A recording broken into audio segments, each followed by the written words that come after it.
Spring in 1968, La Belle France is on strike.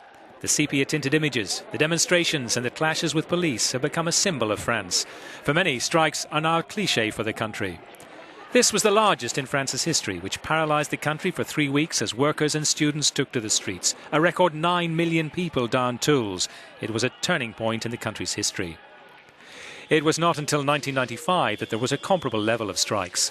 The mass walkout then was over the Juppé plan on pension and social security reform. Alain Juppé was the then Prime Minister of the Jacques Chirac presidency, who had just been elected.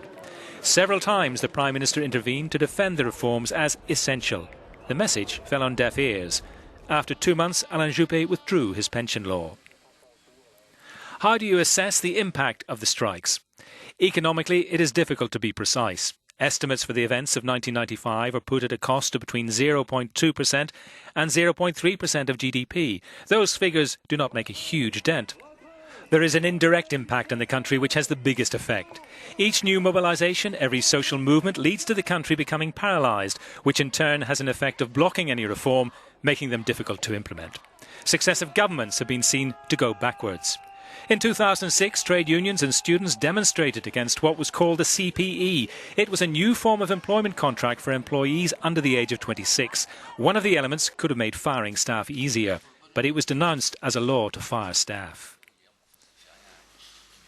J'ai voulu agir vite. I wanted to act quickly.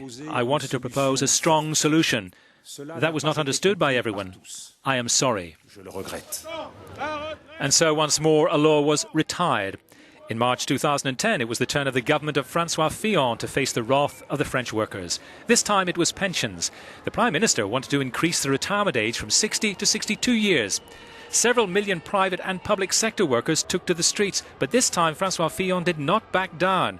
Ironically, his stance provoked a rebuke from one MP, Manuel Valls. Unfortunately today, the deadlock is a demonstration that forcing a law through with the absence of any social dialogue in a modern democracy leads to situations like the one we know now.